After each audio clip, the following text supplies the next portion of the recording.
그래서 우리 수업하던 거에 이어서 필수 예제 11번부터 예제 문제풀이 진행해 보도록 할게요. 먼저 이 괄호 1번 문제부터 보자.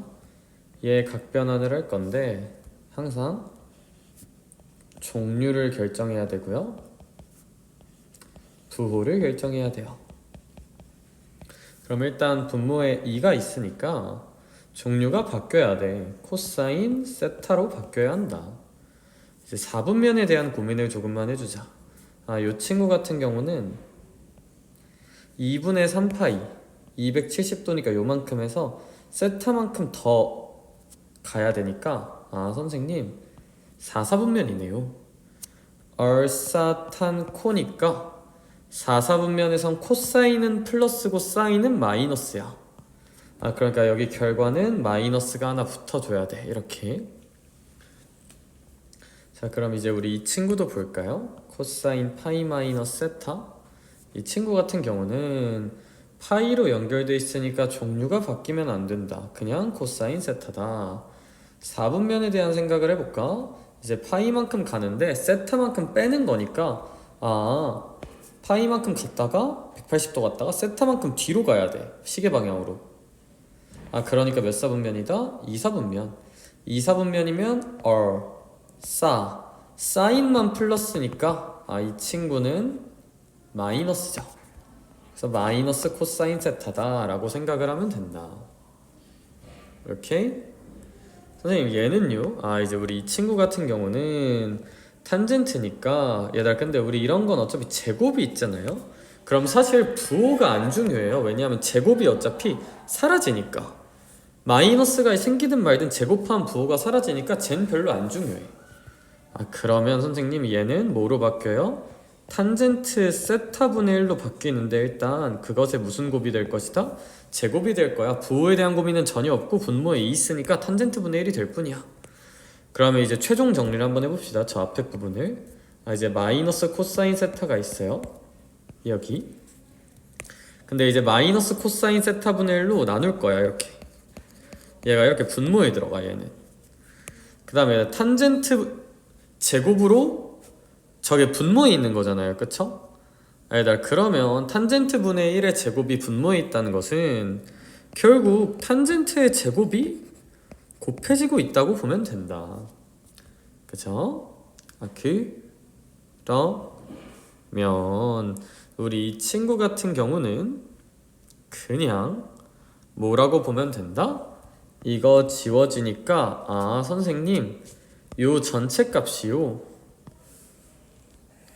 그냥 무슨 젠트 제곱이네요? 탄젠트 제곱이네요. 이렇게 말할 수 있겠지.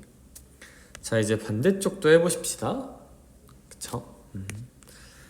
참고로 분모에 역수 있으면 그냥 곱해지는 느낌? 얘들아 2분의 1분의 1이래. 여기가 2 곱하란 거잖아요. 그쵸? 분모에 역수 들어가 있으면 역수 한번 더 취하면 돼요. 그냥 탄젠트 제곱분의 1이 역수 분모에 들어가 있으니까 그냥 탄젠트 제곱으로 나오면 돼. 그거만 좀 잘 생각을 해줍시다. 오케이? 분모에 분수가 있으면 역수 취해서 보내면 돼요. 자, 그러면 이제 오른쪽 얘기 좀만 봅시다.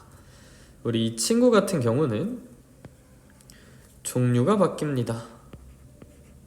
부호 고민합시다. 270에서 세타만큼 빽하는 거니까 얼사탄이라서 탄젠트만 플러스고 코사인은 마이너스가 붙어야 한다. 이제 나머지 친구들도 좀 볼게요. 이제 여기 좀만 지울게요. 이 친구 같은 경우는 2분의니까 이제 코사인으로 바뀌고요. 4분면 고민하면 2분의 파이 더하기 세타니까 2, 4분면 사인이니까 이 친구의 부호는 그냥 플러스가 되겠지. 선생님 그러면요 이 친구는 결국 이제 분모 먼저 쓰면 코사인 세타 코사인 제곱 세타, 분자를 보면 분자도 그냥 얼마로 써져 있어요? 마이너스 코사인 세타로 써져 있으니까 이렇게 지워버리면 마이너스 코사인 제곱 세타분의 1이 된다. 결국에 요 식이.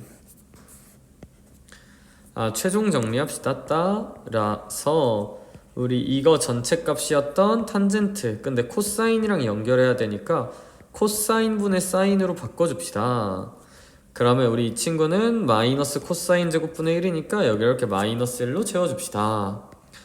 근데 여기서 우린 뭘 알고 있어요? 우리 싸제곱 더하기 코제곱이 1인 걸 알고 있고, 그럼 싸제곱 마이너스 1은 마이너스 코제곱이니까 마이너스 코제곱분의 코제곱이라서 얘가 마이너스 1이 나오겠구나. 답은 마이너스 1이겠다 라고 계산을 해보자 이거지. 이런 식으로 주어진 아이들 열심히 계산을 한번 해볼 수가 있을 것 같아. 필수예제 12번 볼게요. 얘들아, 얘는 좀 발상적이라 느낄 수도 있는데 각변환 공식을 이용해서 상쇄를 시키는 구조거든요. 무슨 얘기냐면 봐봐, 사인 제곱이 1이 얼마인지는 당연히 몰라요. 근데 1을 등장시킬 수가 있다. 봐봐 얘들아, 얘는 사인 제곱 90-1이잖아? 근데 90이 몇 분의 파이예요? 2분의 파이죠. 그럼 2분의 파이니까 종류 바꾸고 제곱이니까 부호가 상관없어. 그래서 얘가 코사인 제곱 1이야. 그냥 각변환 알고리즘을 사용하면 분모에 2 있으니까 종류 바꾸고 부호는 제곱하니까 전혀 의미가 없다. 그냥 코사인 제곱 1이다. 그럼 이 싸제곱 1이랑 코제곱 1이 만나면 그냥 얼마가 될까? 1이 되겠죠. 이렇게. 따라서 선생님, 이제 사인 제곱 1이랑 사인 제곱 89가 짝꿍이 되어서 얘네 둘을 더하면 1이 되네요. 그럼 2랑 88이 만나도 얼마가 될 것 같아요? 같은 논리로 1이 될 거고요. 딴딴딴하고 가서 44랑 몇이 만날 거냐면 46이 만나서 1이 될 거야. 선생님, 네가 그걸 어떻게 알아? 얘들아, 규칙성을 봐봐. 1, 89, 2, 88 이런 거 규칙 볼 때 얘들아, 이거 더하면 90이죠. 얘 더해도 90이죠. 얘들아, 양쪽을 더하면 90이 나와야 돼서 44랑 46 짝꿍까지가 90을 되면서 짝꿍이 이루어질 거고, 마지막 뭐 하나는 툭 하고 남을 거예요. 사인 제곱 45는 지 혼자 툭 하고 남아 있을 거야. 따라서 요 1이라는 함수값이 1, 2, 3 땡땡땡 44개 44개 나오고, 루트 2분의 1을 제곱하는 거니까 이제 얘가 이제 2분의 1이 하나 나오겠지. 사인 45도는 2분의 루트 2니까요. 따라서 이 아이의 정답은 44에서 2분의 1까지가 있을 건데, 근데 우리 잘 읽어봐야 되는 게, 우리 아직 사인 제곱 몇십도 있다는 걸 까먹어서는 안 돼요. 90도 있다는 걸 까먹어서는 안 돼요. 저희가 아직 90을 생각을 안 했으니까. 사인 90은 사인 2분의 파이고, 사인 2분의 파이는 여기 이제 등분되는 거 생각하면 사인 2분의 파이도 1이라서 선생님 답은 2분의 91이겠군요 라고 구조를 만들어 봅시다. 오케이? 그래서 각변환을 이용해서 상쇄를 좀 시켜줘야 한다. 파이팅 한번 해보시고, 그럼 다음 같은 경우는 이제 삼각함수의 식을 활용한 최대 최소를 한번 풀어볼 건데, 얘들아, 여기는 이제 쌤이 문제에서 얘기를 해주겠지만 그냥 주제가 뭐냐면 삼각함수를 치환하자야. 치환하면 무슨 위가 생긴다? 범위가 생긴다. 근데 삼각함수는 치환하면 몇부터 몇이라는 범위가 생긴다?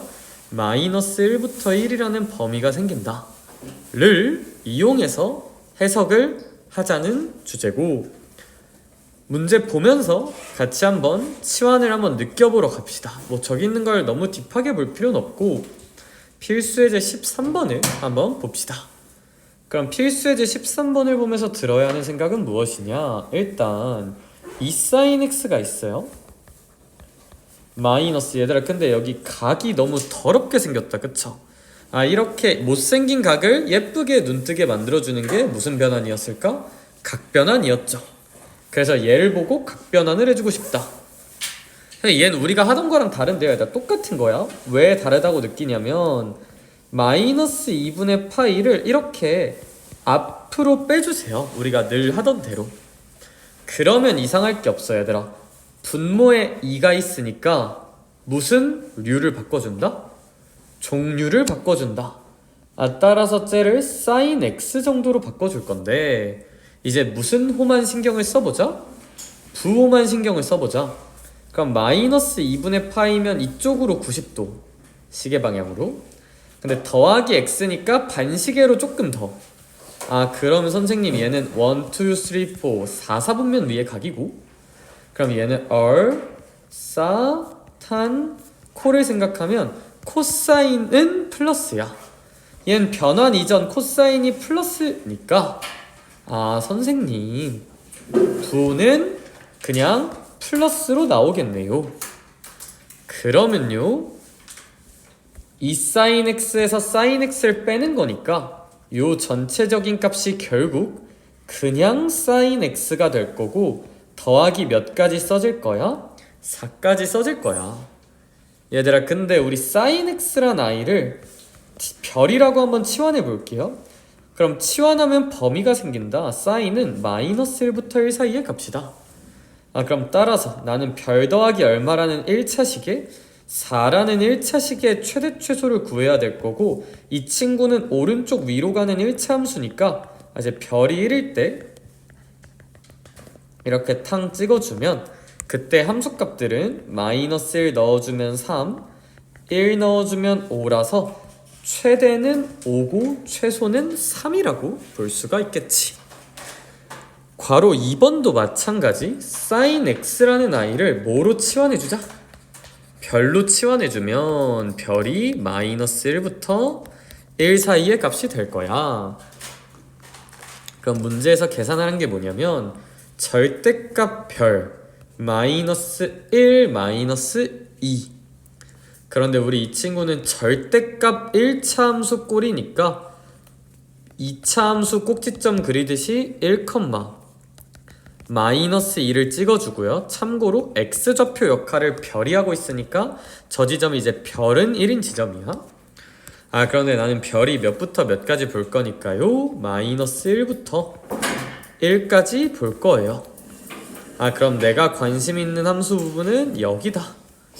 그럼 그때 이 함수의 최대값은 별 대신에 마이너스 1을 넣어주면 절대값 2 빼기 2라서 0이라고 써지지 않을까. 그럼 최대값은 0이고 최소값은 무슨 너스 2겠구나? 마이너스 2겠구나. 따라서 이렇게 삼각함수 이 친구 같은 경우는 우리 일단 사인의 제곱을 보면 어떻게 반응해야 될까? 우리 공짜 관계식을 좀 알고 있구나. 우리 사인 제곱 더하기 코사인의 제곱이 얼마다? 1이라는 이 공짜 관계식을 알고 있기 때문에 이 식을 좀 적극적으로 이용해야 되지 않나. 선생님 그럼 사인 제곱은 1 마이너스 코사인 제곱이라고 이렇게 이항을 한 번만 해주면 이 친구가 이렇게 1 마이너스 코사인 제곱이라고 바뀌면서 선생님 그럼 이 행동은 왜 의미가 있어요? 우리 미지수가 많으면 안 좋고 미지수가 적은 게 좋은데 이렇게 변형을 해주면 코사인만 미지수가 되는 느낌이라 사인 코사인 둘 다 모르던 상태가 아니라 코사인만 몰라지니까 되게 의미가 있는 행동이다. 자 그럼 우리 이 친구 전개 한번 해주면 마이너스 2 코사인 제곱 x 더하기 4 코사인 x 더하기 3이라고 쓸 수가 있고, 그럼 여기서 이제 코사인 x를 별이라고 치환을 한번 해보자. 근데 별은 몇과 몇 사이일까? 마이너스 1과 1 사이다. 그럼 우리 이 친구가 마이너스 2별 제곱 더하기 4별 더하기 3이라고 볼 수 있는데, 우리 이 친구 완전 제곱 형태로 한번 만들어 볼까요? 최대 최소니까. 그러면 이런 식으로 한번 써주면 마이너스 2에 별 마이너스 1제곱 더하기 5라고 써주면 우리 이제 이 친구가 이렇게 별이 1인 지점에서 꼭지점을 가지고 5인 지점을 y값으로 해서 생길 텐데, 우리 별값이 마이너스 1부터 1까지니까 이제 여기 어딘가에 별이 마이너스 1이고 별이 1인 순간이 있을 거고, 요만큼만 관심이 있겠다. 그럼 별이 마이너스 1일 때 함수값을 체크를 해주면 이제 마이너스 3 정도가 나오겠다. 마이너스 2 제곱하면 4니까요. 그쵸? 그래서 최대값은 5고 최소값은 마3이다 라고 볼 수 있을 거고, 이제 이 친구 같은 경우는 그냥 sin x를 뭐로 한번 치환해주자. 별로 치환을 해주면 얘들아 이 친구는 범위는 쓰는 거고요. 그럼 이제 별 더하기 2분의 마이너스 2별 더하기 5가 되는 무슨 리함수가 된다? 유리함수가 되고, 유리함수 최대 최소는 그냥 끝값 대입하면 되는 거였죠? 그럼 마이너스 1 대입하면 7이 나올 거고요. 1분의 7이니까 1 대입하면 3분의 3이니까 얼마가 나올 거야? 1이 나올 거야. 따라서 최대값은 7이고 최소값은 1이라고 볼 수 있겠지. 네.